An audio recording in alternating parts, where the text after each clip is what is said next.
And it's great for Cam Vets Media. I have a chance to talk with Army defensive coordinator Nate Woody. And Coach, coming off a game, you just gave up one touchdown, and you're the ninth-rated defense in the country amongst some big names, 260 yards per game. How do you feel like your defense is progressing so far this season?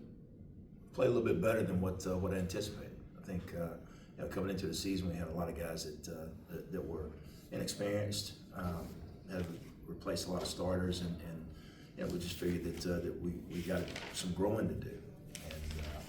And our offense has been giving us points early in the game, and that helps us a little bit.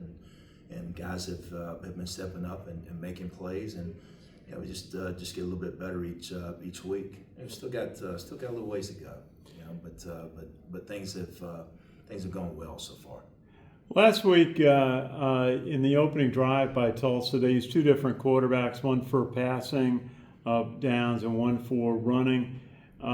It seemed to help them that one drive when they went 16 plays and went the length of the field for a touchdown. What was that unique? How do you approach it when you got two different quarterbacks in the game on the same series? Well, you go back and you study all the quarterbacks that you know about, but you don't have much film on some of those guys, and you just you do the best that you can as far as understanding what you may see out of them. From an offensive perspective, I thought it was a team that could run the football. They had about 187 yards rushing, I think they were averaging, and then throwing the football, they were throwing it for over 200 yards a game. So whether it was it didn't matter which quarterback was in, they were just running their offense. On the film that we looked at, there might have been some quarterbacks that would run it just a little bit more, especially down in the red zone. But there was some opportunities there for us to get some stops on third down that we just sort of missed out on. So they strung together some third down conversions, and were able to get down in the red zone. And I guess that's the first time we gave up a touchdown in the early quarters this year. But the guys responded really well after that, and shut them down from a standpoint of scoring, and I thought played really well. Well, I thought it was critical when it was 7-7. Army had to punt on the second drive, but then you stopped the fourth down play and took over, gave the ball back to the offense on downs, and then Army just went down the field. Bryson Daly had a couple of big passes, scored to give you the 14-7 lead. It seemed like that was a big momentum driver for you, that fourth down play that you stopped. Yeah, anytime that you can get a stop on fourth down, I mean that's what they call it, a turnover on downs, and so I think we were successful maybe four out of the five fourth down opportunities that were presented, and got one early in the ball game. So you get some confidence going, and turn the ball over for the offense, and our offense is very efficient. And they put it in the end zone, and like you said, later on we get another fourth down stop, and that leads to momentum. And once you get it heading in your favor, once you get it in your direction, you want to keep it rolling. And felt like we were able to do that for the most part. You got UAB coming in on Saturday. What are some of the challenges, and how do your players prepare for a game? How much do they have time to watch film? They better. They got some really good athletes at UAB. I think the quarterback is a guy that he can sling it. He can get out of the pocket and he can run with it. He's agile. He's got good size. He's got a good arm. But he was hurt in the last ball game. So they didn't get the ball to their playmakers very well. Maybe this last ball game, and they got Tulane is a really good football program, and they got rolling, and things just sort of took off from there. But which quarterback we're going to see, you don't know until the game starts. So we'll line up and we'll find out which one we're going to see, and we'll defend which one it is, and we've got a game plan for each of the quarterbacks. But you may see wildcat, you may see a number of different type of things. They always show a little something different each game, just to keep you guessing and maybe not allow you to practice some of the things that during the week that you're going to see during the ball game. So our guys got to be able to adjust, and I feel confident that they will. Hey, last question is, coach of UAB is Trent Dilfer, had a spectacular NFL career as a quarterback, won a Super Bowl with Baltimore. What is it like when the opposing head coach is a former quarterback, certainly an offensive expert during his playing career? It's good to see guys that had great NFL careers come back and give to college kids, and their wisdom and their guidance. Yes, it's nice to see in college football, but for us, this is about winning a football game, and I don't, Coach Dilfer is not he's not going to step out there and make any plays this ball game. He's going to coach guys, and what we have to do is try to find the strengths and the weaknesses of the players that we're going against, and hopefully match up our strengths and minimize our weaknesses in that game. So again, we'll see some different things, and we'll have to adjust to it, but that's the way the game goes. Absolutely. You got Ken McMillan. Ken McMillan, go ahead. Hey Nate, Ken McMillan from the Record. Hey, Ken.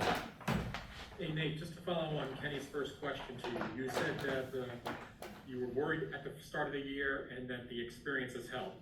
How is that translated on the field? Are they making better calls? Are they getting to the ball faster? What are you doing specifically on the field that might be helping you defensively? Let me first of all start with the things that I feel like we got to continue to get better at. That's the spacing in the game. We continue to get better at. Excuse me. The angles that we have to take for the ball carriers and receivers, and the junction of the ball and the receiver. We continue to get better at that, but that's something that I wouldn't say that we're great at yet. And we've had a couple of years where you could see the defense get better and better as the season went on, and especially the last half of the season. And I'm hoping that's what this year will be. So you go back and you're putting guys in ball games that may not have had as much experience as guys in the past, and they see the speed of the game. They get a little bit more accustomed to understanding how quickly they got to read schemes and how quickly they got to conquer space. And if they're doing it in the right manner, then everybody's confident, and things are rolling smoothly. Every once in a while, there's a little hiccup, with our guys, and you continue to see them fight and struggle and come out on top so far. But early in the season, there's some things that we had to get better at. We did. Communication is one of them. Alignment is another, and as we progress through the season, again, our hope is that we'll continue to improve, because we're going to need to. Nate, you've worked with Jeff Monken for quite a few years now. Just tell us something about Jeff that maybe we don't necessarily see in the press conferences and such. What's this guy like behind the scenes? Is there something special, things he does? No, I think what you see is what you get.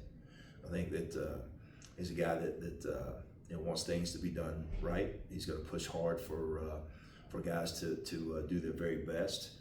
He's going to work hard to have character on your team, and have chemistry within the team, and that those ingredients build and make up what we call a brotherhood, and guys believe in one another, they like one another, they play for one another, and when you talk about the team, that's Army. Everything is about the team. I don't think there's anyone that would stand out on that field and just point at themselves and say, I'm the most important person out here. I think that they all care for one another. And I think that all comes back to how Coach Monken builds, the personality and of the team. So when he steps in front of the cameras, like you're talking about, he talks about always wanting to do a little bit better if than the last time. And if you just stay the same and you're not getting better, then you're probably going to get beat. So he's going to motivate you to do your very best, and the guys understand that and respond to it. I'm sure as a DC and the OC, you and Cody get a lot of autonomy. But where does Jeff fit as far as gaming, making the game plan? Does he listen to you and go, yep, or does he say, I want this? There's sometimes he makes suggestions, and anybody that you work for, you want to listen to your boss and try to do the very best that you can if there's suggestions. But for the most part, he does. He lets me do what I think is the right thing for our defense. There may be some guidelines here or there that he wants me to stay within, and that's the way we work, and things have worked out pretty good so far. You like working for him? Yeah, I love working here. It's outstanding. There's a long time ago, I met a guy that had been a superintendent here.